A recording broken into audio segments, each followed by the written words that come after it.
వాక్యాన్ని వినడానికి మాకు అవకాశం కలిగిన దేవా నీకు స్తోత్రం ప్రభా. ఇదిగో మాట్లాడుతుందిగా ప్రభా, ఇదిగో నీ బిడ్డలకు అర్థమయ్యే రీతిలో నేను చెప్పడానికి ప్రభా, నా సొంత తలంపులతో కాకుండా ప్రభా, నా ద్వారా మీరు మాట్లాడుతున్నాను కొంత నా కృషిలో నేర్చుకున్నాము జరుగుతున్నా నాకు చేయగలుగుతుంది.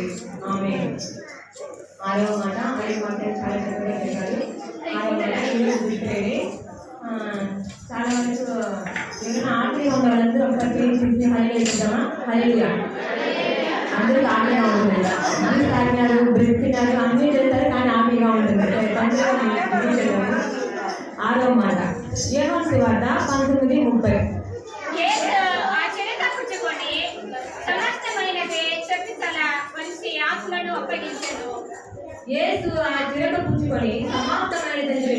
వంచి ఆత్మను అప్పగించాడు. యేసు ఆ చిరక పుచ్చుకొని సమాప్తమైనది, సమాప్తమని అంతే. ఇక్కడ 5 వాక్యాలు చెప్పారు కదా, దాంతో చాలా చక్కగా వివరించారు. ఈ 6వ వాక్యమైనది సమాప్తమైనది. సమాప్తమైనది ఎందుకు చెప్తున్నారంటే, దేవుడు ఈ లోకానికి ఎందుకు వచ్చారు? మన కోసము, మన ప్రాణంలో మన యొక్క ప్రాణం చాలా చక్కగా ఉండాలని, మన పాపంగా నడవకుండా ఉండాలని, మనము అంధకారంలో ఉంటున్నాము, ఆ అంధకారం నుంచి మనం చీకటిలో నడిపించాలని, ఆ విధంగా ఉండడానికి మన కోసం మన తండ్రి అయిన దేవుడు ఏం చేశాడు? తన కుమారుని ఈ లోకానికి పంపించారనమాట. ఈ పరలోకంగా ఉంటున్న మన దేవుడు ఈ భూమిలో చాలా మనకే తెలుసు కదా, భూమిలో ఎలాంటి మన సిచ్యువేషన్లో ఉంటున్నాము, ఎలా బ్రతుకుతున్నాము, ఎలాంటి కష్టాల్లో ఉంటున్నాము, ఎలా జీవిస్తున్నాము అని మనకు తెలుసు. అలాంటి కష్టం ఉందని సృష్టించిన దేవుడు తెలియకుండా ఉంటుందా? సృష్టించిన దేవుడికి కంపల్సరీ తెలుస్తుంది ఇలాంటి కష్టాలు ఉంటుంది, ఇలాంటి పాటలు ఉంటుంది, అన్నీ ఉంటుంది. కానీ తన సొంత కుమారుడైన తన యొక్క కుమారుడు ఏం చేస్తున్నాడు? ఈ లోకానికి పంపిస్తున్నాడు. ఎందుకు పంపిస్తున్నాడు ఈ లోకానికి? మనం రక్షించబడడానికి తన శిలువలో మరణ శిక్ష విధించబడాలి. మనం అప్పుడే మనకు విడుదల కలుగుతాం ఆ పాపం నుంచి. దేవుడు ఏం చేస్తున్నాడు? పంపిస్తున్నాడు అనమాట. ఇప్పుడు ఏం మత్తయి సువార్త 27:50 వాక్యం చదవండి. 50 మత్తయి సువార్త 27:50.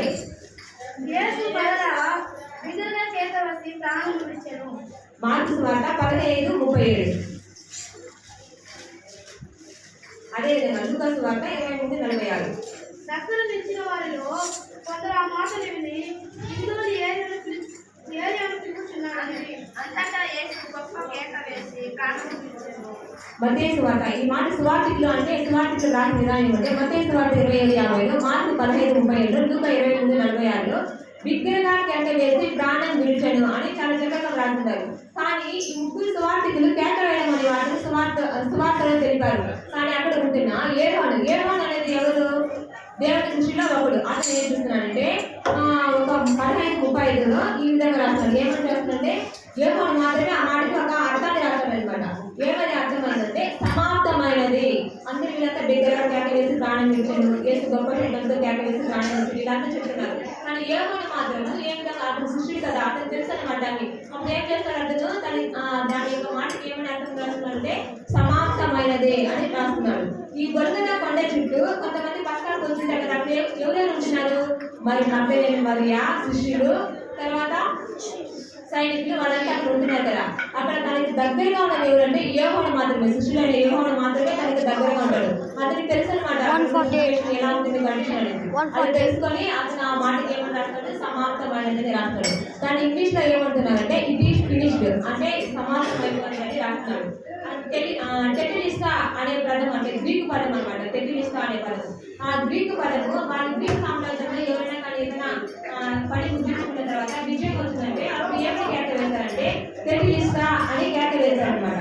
ఆ టెటిలిస్టా అంటే ఇంకంతే, నాకు అప్పగించిన పని అనేది కంప్లీట్ అయిపోయింది, నేను విజయం సాధించాను, ఇంకా అంతే. ఆ విజయానికి ఆ మాటని వాడేవాళ్ళు. ఆ మాటకే ఏమని అర్థమంటే తెలుగులో సమాప్తమైనది. ఈ సమాప్తం అనే మాటను బైబిల్లో 3 చోట్ల చూడవచ్చు. ఎక్కడెక్కడంటే ఆదికాండము 1:31 చూడండి. ఆదికాండము 1:31. దేవుడు తాను చేసినది ఎవరును చూసినప్పుడు అది చాలా మంచిదిగా ఉండును. ఉదయం 6వ దినమయ్యను. చూడండి, అంటే ఆదికాండంలో మనం ఏం చూస్తాము?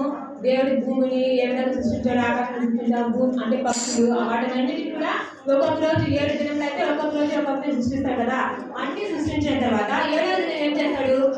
విశ్రాంతి దినము నేను కావాల్సిన పని నేను చేయాల్సిన పని అన్ని కంప్లీట్ అయిపోయింది, ఇంకా సమాప్తం, 7వ రోజు విశ్రాంతి తీసుకోండి అనేసి ఏం చేస్తున్నాడు, విశ్రాంతి దినంగా మనకు ఆదివారంగా ప్రకటిస్తున్నాడు. అక్కడ కూడా సమస్తము దేవుడు సంపూర్తి చేసి అక్కడ సమాప్తం అనే ఆ వర్డ్ యూజ్ చేస్తున్నారు అనమాట. నెక్స్ట్ ప్రకటన 16:17 చూడండి. ప్రకటన 16:17 ఇది చరిత్ర. ఏడవ దూత తన పాత్రను వాయు మండలము మీద కుమ్మరింపక సమాప్తమైనదని చెప్పుచున్న ఒక గొప్ప స్వరము గర్భాలయంలో ఉన్న సింహాసనం నుండి వచ్చేది. 7వ దూత ప్రకటన గ్రంథంలో అంటే మొదటి ఆదికాండంలో దేవుడు సృష్టించాడు కాబట్టి అదంతా కంప్లీట్ అయిన తర్వాత 7వ రోజు విశ్రాంతి కాబట్టి సమాప్తం అని అక్కడ యూజ్ చేస్తారు. నెక్స్ట్ 16:17 ప్రకటనలో ఏముందంటే ఆ దూత పాత్రను వాయుమండలం మీద కుమ్మరింపగా సమాప్తమైనదని చెప్పుచున్న ఒక గొప్ప స్థలము గర్భాలయంలో ఉన్న సింహాసనం నుండి వచ్చింది. ఎక్కడి నుండి వస్తున్నది, గర్భాలయంలో ఉన్న సింహాసనం నుండి ఆ వార్త వస్తుంది అనమాట. నెక్స్ట్ ఏమను 19:30 చెప్పాం కదా, 19:30 ఆ చరిత్ర మధ్యలో కుమారుడైన యేసు సాధించిన విజయ కేక సమాప్తమైనది. అంటే ఆ విజయ కేక అంటే దేవుడు ఈ లోకానికి తన బిడ్డను ఎందుకు పంపించాడు, తన పని నెరవేరుతా లేదా అదన్నీ కంప్లీట్ అయిన తర్వాత ఈ విజయ కేకతో సమాప్తమైనది జరుగుతున్నాడు. ఇదంటే ఏంటంటే శ్రమ నుండి విడుదల పొందుతున్నాడు. ఇంకా ఈ శ్రమ సమాప్తమైనది అనడానికి చేసిన కేక కాదు, చెప్పిన పని అంతా కూడా కంప్లీట్ అయిపోయింది, ఇంకా అన్ని కూడా మనం కంప్లీట్ చేసేటప్పుడు మనకి విజయం అంటే నా తండ్రి పంపిన కార్యం నెరవేరింది కాబట్టి నా యొక్క పని ముగించుకున్నాను కాబట్టి నేను విజయంతో నేను కేక వేస్తున్నాను గట్టిగా ఆ సమాప్తమైనది ఓటు యూజ్ చేస్తున్నాడు. ఇక్కడ మన లోకంలో చూస్తున్నారంటే మనం సమాప్తమైనది ఎందుకు చేస్తాం, ఇప్పుడు మనం ప్రాణం రేపు అయితే చాలా కష్టాలు అయిపోయారు, ఇప్పుడు ప్రాణం ఎప్పుడు ఎలా వెళ్తుందో మనకు తెలియదు కదా. ఇప్పుడు అనారోగ్యంతో ప్రాణం కోల్పోయే వాళ్ళు ఉంటున్నారు, నెక్స్ట్ ముస్లిం వాళ్ళు అయిపోయిన తర్వాత ప్రాణం కోల్పోయే వాళ్ళు ఉంటున్నారు, నెక్స్ట్ కొన్ని యాక్సిడెంట్ వల్ల ప్రాణం కోల్పోయే వాళ్ళు ఉంటున్నారు. కానీ ఇవన్నీ కూడా మనకు అంటే మన పని మనం ఇచ్చిన పని మనం నెరవేర్చుకుంటూ కంప్లీట్ చేసి అయ్యో చనిపోయినా ఉంటున్నామా, అయ్యో వాడికి ముస్లింగా లేక అని చనిపోయినాడు పాపం అంటాం. అదేవిధంగా ఇది నాకు చాలా మంచి వాడే ప్రాణం కోల్పోయాడే అంటాం. అదే ఇంకా కొంచెం అదే పెళ్లి కాకుండా నా పిల్లలకి పెళ్లి చేయలేదే అప్పుడే నా అంటే వెళ్ళిపోతున్నానని బాధపడేవారు మన మానవులుగా మనం ఉంటున్నాం. కానీ దేవుడు ఏం చేస్తున్నాడు, తన పని అనేది దేవుడు అప్పగించిన తన తండ్రి అప్పగించిన పని అనేది అన్ని కూడా కంప్లీట్ అయిపోయింది. ఇంకా నేను బాధలు నా ప్రజల కోసం ఎందుకు పంపించాడు, మన యొక్క పాపములు ఇంట్లో కలిగించిన కోసం పంపించాడు కదా, అవన్నీ కూడా నేను కంప్లీట్ చేస్తున్నాడు. దాంట్లో ఆశ్చర్యంగా చూసుకునే వెంటనే ఇంకా అంతే నా పని కంప్లీట్ అయిపోయింది, అంతా ముగిసిపోయింది అనేది సమాప్తమైన కానీ యూజ్ చేస్తారనమాట. నెక్స్ట్ కీర్తనలు 22వ అధ్యాయము ఒకటే రాసించండి. నా దేవా నీవు నేల విడనాడుతుంది, నన్ను రక్షింపగా నా ఆత్మని వినక నీవేళ దూరముగా ఉంటావు. అదే నా దేవా నిన్ను నన్ను రక్షించగా నా ఆత్మని వినక నీవేళ దూరంగా ఉన్నావు. ఇవంతా ప్రవచనాలు సమాప్తం అంటే ప్రవచనాలు అనుకున్న సమాప్తం అనమాట. 22 కీర్తనలు 22 ఆ అధ్యాయం మొత్తం చదవండి, ఇంటికి వెళ్తారు చాలా చక్కగా ఉంది. నెక్స్ట్ 7వ వాక్యం చదవండి.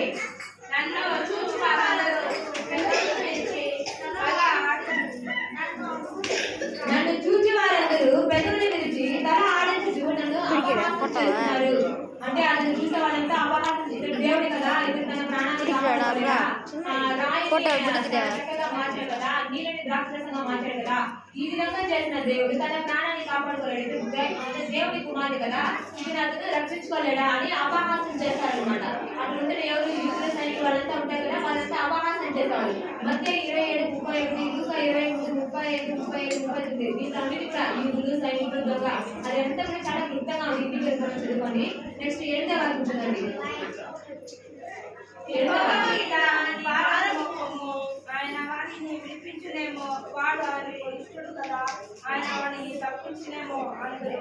అక్కడ ఎంత వారికి ఏముంది, నీ యెహోవా మీద నీ భారం మోపము, ఆయన వారిని విడిపించునేమో, వాడు ఆయనకు ఇష్టడు కదా, ఆయన వారిని తప్పించునేమో అందరూ. అక్కడ ఉంటే బంది కొడుగా వాళ్ళంతా చెప్తున్నారన్నమాట, దేవునికి ఇష్టమైన వాడు కదా, నేను చెప్పొచ్చు కదా, అప్పుడు దేవుడు విడిపిస్తాడేమో అనేసి. ఆ విధంగా అపహాసం హేళన అంతా చేస్తున్నారు. 15వ వాక్యంలో నా బలం ఎండిపోయి చెల్ల పెంకుల వలె ఆయన నా నాలుక నా దవడను అంటుకునేది. 5వ వాక్యంలో చాలా చక్కగా చెప్పారు కదా, దాహంగా ఉందనేసి. ఆ నాలుక అంతా ఎండిపోయి ఆ మధ్యాహ్నం ఎలా ఉంటుంది, మనం కొద్దిసేపు మనం జ్యూస్ తాగిన బ్రెడ్ తిన్నాం అన్ని తిన్నాం, కానీ ఆకలిగా ఉందంటే అందరూ అదే చెప్పారు కదా. అలా దేవుడు అంతా ఇది కొద్దిగా ఒక ఏమి తెలియకుండా ఏమి చేయకుండా ఆ ప్రాణంతో అల్లాడిపోతున్నప్పుడు ఎలా ఉంటుంది? దాహంగా ఉంటుంది. ఆ దాహం ఇప్పుడు ఎలా తెలుస్తారు? ఆ చిరక పుచ్చుకొని దాంట్లో ఇస్తారనమాట. అది పుచ్చుకున్న తర్వాత ఇంకా అంతే నాకు సమాప్తమైనది అని చాలా చక్కగా చెప్తున్నారు. నెక్స్ట్ రక్షణ ప్రణాళిక సమాప్తం ఏ విధంగా ఉందంటే యేషయా 61:1-2 చూడండి. యేషయా 61:1-2 ప్రభువైన యెహోవా ఆత్మ నా మీదికి వచ్చినది, దీనులకు సువర్తమానము ప్రకటించుటకు యెహోవా నన్ను అభిషేకించెను. నలిగిన హృదయము గల వారిని దృఢపరచుటకును, చెరలోనున్న వారి విడుదలను బంధింపబడిన వారికి విముక్తిని ప్రకటించుటకును యెహోవా హితవత్సలమును మన దేవుని ప్రతి దినమును ప్రకటించుటకును దుఃఖ శాంతులందరినీ ఓదార్చుటకును. ఏమన్నది? రక్షణ ప్రణాళిక సమాప్తం చేశాడు. ఈ రక్షణ ప్రణాళిక సమాప్తం అనేది ఎలా ఉందంటే యేషయా 61:1-2, లూకా 4:18-19 నజరేతు ప్రణాళిక అంటే నజరేతుడైన యేసు యొక్క ప్రణాళిక ఎలా ఉందంటే బీదలకు సువార్త ప్రకటించడం. అంటే తను ఎందుకు ఈ లోకానికి వచ్చినాడంటే బీదలకు సువార్త ప్రకటించడానికి. చెరలో ఉన్న వారికి విడుదల, నలిగిన వారికి విడుదల. చెరలో ఉన్న వారికి అంటే చెరలో బంధింపబడిన వారిని విడుదల కలిగించడానికి, నలిగిపోయిన నాకు ఎవరు లేదే ఇంక నేను అంతే నా జీవితంలో నలిగిపోయిన వారికి విడుదల కలిగించడానికి ప్రభువు హితవత్సరం ప్రకటించే పనిని ముగించాడు. ఆ పనినంతా కూడా ముగించాడు అనమాట. చాలా చక్కగా ఉంది యేషయా గ్రంథంలో. నెక్స్ట్ లూకా సువార్త 19:10. లూకా సువార్త 19:10 నశించిన దానిని వెతికి రక్షించటకు మనుష్య కుమారుడు లోకానికి వచ్చాడు. నశించిన వారు, నశించిపోయిన వారు అంటే చాలా ప్రాబ్లంతో అనేక ప్రాబ్లంతో ఉంటాయి కదా, అలాంటి వారిని వెతికి రక్షించటకు మనుష్య కుమారుడు లోకానికి వచ్చాడు. చాలా ధనవంతులుగా ఉన్న వారికి దేవుడు సరికోసం వచ్చారా? అయ్యో చాలా ధనవంతులుగా ఉండాలి, వారే చాలా ఎక్కువగా అంటే చాలా చక్కగా ఉండి అన్ని ఆభరణాలు చాలా చాలా చక్కగా దేవుడు వారికి దేవుడు వస్తుంటాడా? లేదంటే ఎలాగైనా ఉండి ఎలాంటి ఇదిగా ఉన్నా కానీ దేవుడు ఆలయం వచ్చి ప్రయాణం చేసి దేవుడు మాటలు వింటాడా? దేవుడు ఎవరి మాటలనే వింటారనమాట. అందరి కోసము దేవుడు అనమాట. కానీ ఎక్కువగా ఎవరి కోసం ఉంటారు? పాపులను రక్షించడానికి, నశించిన దాన్ని వెతికి రక్షించడానికి మనిషి కుమారుడిగా లోకానికి వచ్చాడు. నెక్స్ట్ చూడండి, తండ్రి చిత్తాన్ని నెరవేర్చే పనిని సమాప్తం చేశాడు. అదే ఆ అధ్యాయంలోనే ఉంది ఈ వాక్యం కూడా. తండ్రి చిత్తం అంటే ఏమి? అందరూ రక్షించబడాలి, అందరూ దేవుడి బిడ్డలుగా మారాలి. ఇవన్నీ కూడా అదే సమాప్తం. ఆ జీవన వేలాడడానికి ఏమి అర్థం అంటే అందరూ రక్షించబడాలి, ఎవరు కూడా పాపం అనేది చేయకూడదు. ఇంకా పాపం చేయకూడడానికి నేను ఈ శిలువలో మరణ శిక్ష అనుభవిస్తున్నాను అని చెప్తున్నాడు. ఏమని 3:16 చూడండి. అదే విధంగా 7:4-38 చూడండి. నన్ను పంపిన వారి చిత్తం నెరవేర్చడానికి పరలోకం నుండి వచ్చిందని. అదే విధంగా 11:14 నాకు ఇచ్చిన పని నేను సంపూర్ణంగా నెరవేర్చి భూమి మీద నిన్ను మహిమ పరిస్థితిని. ఏమని 12:4 చూడండి.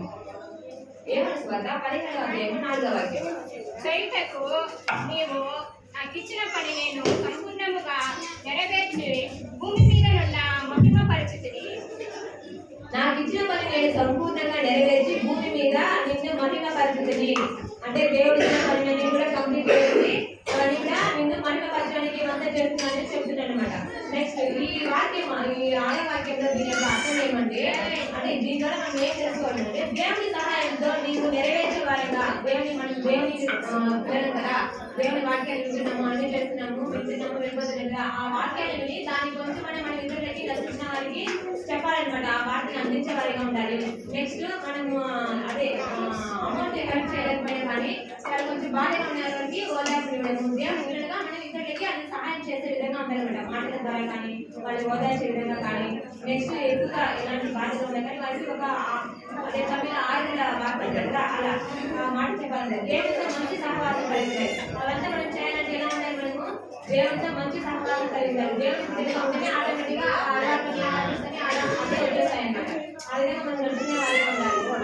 మాటలే అనమాట. దేవుని పిల్లలుగా మన ఇతరులకి స్వార్థ చెప్పే వారిగా ఉండాలి, ఇతరులను రక్షించే వారిగా ఉండాలి. ఇవన్నీ కూడా వాక్యం ద్వారా మనం తెలుసుకోవచ్చు. అంటే ఈ వాక్యము ఈ అవకాశం కల్పించిన ఉపదేశకులకు మరియు సంఘాలు నడుపుతున్న సౌకర్యాలకు తీసుకున్నకు సంబంధించిన విభిన్న ప్రతి ఒక్క సంఘ సభ్యులందరికీ కూడా దేవుని నామమున స్తోత్రం విభజన ప్రయత్నించి